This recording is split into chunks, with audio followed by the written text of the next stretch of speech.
What is Communist Anarchism? By Alexander Berkman. Chapter 1. What do you want out of life? What is it that everyone wants most in life? What do you want most? After all, we are all the same under our skins. Whoever you be, man or woman, rich or poor, aristocrat or tramp, white, yellow, red or black, of whatever land, nationality, or religion, we are all alike in feeling cold and hunger, love and hate. We fear disaster and disease, and try to keep away from harm and death. What do you want out of life? What do you fear most? That is also true in the main of your neighbor.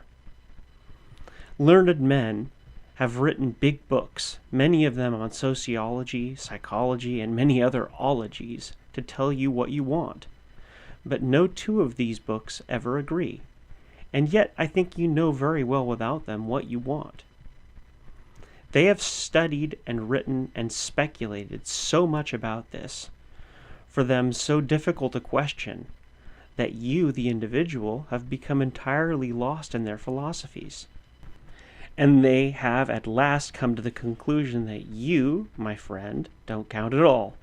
What's important, they say, is not you, but the whole, and all the people together. This whole they call society, the commonwealth, the state, and the wiseacres have actually decided that it makes no difference if you, the individual, are miserable as long as society is all right. Somehow they forget to explain how society, or the whole, can be all right if single members of it are wretched. So they go on spinning their philosophic webs and producing thick volumes to find out where you really enter the scheme of things called life, and what you really want. But you yourself know very well what you want, and so does your neighbor. You want to be well and healthy. You want to be free, to serve no master, to crawl and humiliate yourself before no man. You want to have well-being for yourself, your family, to those near and dear to you, and not to be harassed and worried about the fear of tomorrow. You may feel sure that everyone else wants the same. So whole the matter seems to stand this way. You want health, liberty, and well-being. Everyone is like yourself in this respect. Therefore, we all seek the same thing in life. Then why should we not all seek it together by joint effort, helping each other in it? Why should we rob, cheat, kill, and murder each other if we seek the same thing? Aren't you entitled to the things that you want as well as the next man? Or is it that we can secure our health, liberty, and well-being better by fighting and slaughtering each other? Or is it because there is no other way? Let us look into this.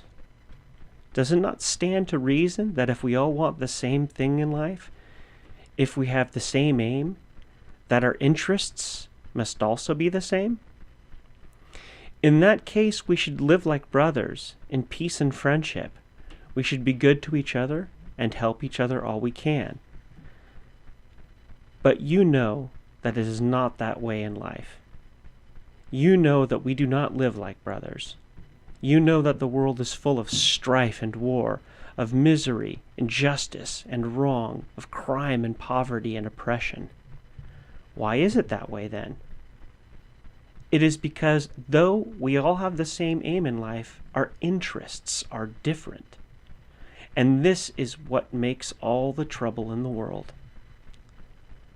Just think it over yourself. Suppose you want to get a pair of shoes or a hat. You go into the store and try to buy what you need as reasonably and cheaply as you can. That is your interest. But the storekeeper's interest is to sell it to you as dearly as he can, because then his profit will be greater. That is because everything in the life that we live is built on making profit one way or another. We live in a system of profit making. Now it is plain that if we have to make profits out of each other, then our interests cannot be the same. They must be different, and even often opposed to each other. In every country, you will find people who live by making profit out of others. Those who make the biggest profits are rich. Those who cannot make profits are poor. The only people who cannot make any profits are the workers. You can therefore understand why the interests of the workers cannot be the same as the interests of other people. That is why you will find in every country several classes of people with entirely different interests. Everywhere you will find 1. A comparatively small class of persons who make big profits and who are very rich, such as bankers, great manufacturers, landowners, and people who have much capital and are therefore called capitalists. These people belong to the capitalist class. 2. A class of more or less well-to-do people consisting of businessmen and their agents, real estate men, speculators, and professional men such as doctors, lawyers, inventors, and so on. This is the middle class, or the bourgeoisie. 3. Great numbers of working men employed in various industries, in mills and mines and factories and shops, in transports, and on the land. This is the working class, also called the proletariat. The bourgeoisie and the capitalists really belong to the same capitalistic class because they have about the same interests, and therefore the people of the bourgeoisie generally side with the capitalist class against the working class. You will find that the working class is always the poorest class in every country. Maybe you yourself belong to the workers, to the proletariat. Then you know that your wages will never make you rich. Why then are the workers the poorest class? Surely they labor more than any other classes, and harder. Is it because the workers are not very important in the life of society? Perhaps we can even do without them. Let us see. What do we need to live? We need food, clothing, shelter, schools for our children, streetcars for travel, and 1,001 other things. Can you look around and point at a single thing that was made without labor? Why, the shoes you stand in and the streets that you walk on are the result of labor. Without labor, there would be nothing but the bare earth, and human life would be entirely impossible. So it means that that labor has created everything we have, all the wealth of the world. It is also the product of labor applied to the earth and its natural resources. But if that wealth is the product of labor, then why does it not belong to labor? That is, to those who have worked with their hands or with their heads to create it, the manual worker and the brain worker. Everyone agrees that a person has the right to own a thing that he himself has made. But no one person has made or can make anything all by himself. It takes many men of different trade and professions to create something.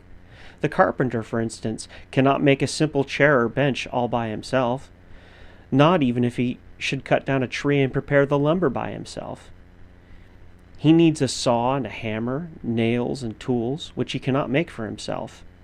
And even if he should make these for himself, he would first have to supply the raw materials, steel and iron, which other men would have to supply.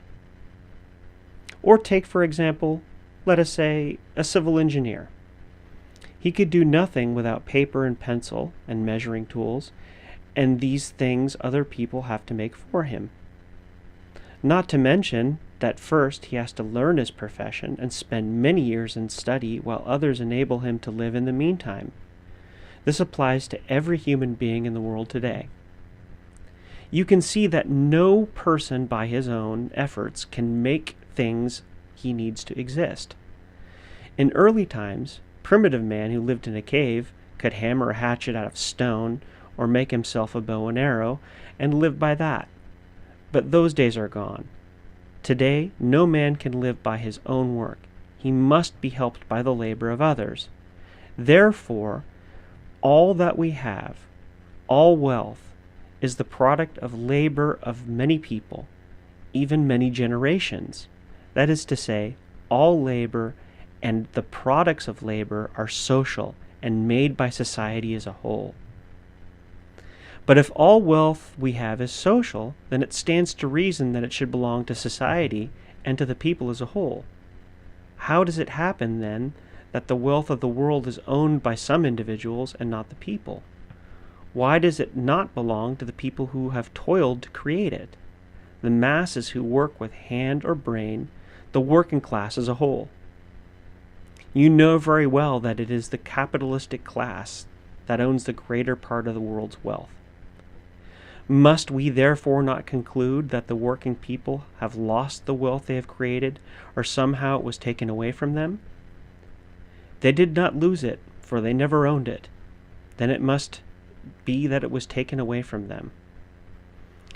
This is beginning to look serious. If you say that the wealth they created has been taken away from them, from the people who created it, then it means that it has been stolen from them, that they have been robbed, for surely no one has ever willingly consented to have his wealth taken away from him. It is a terrible charge, but it is true.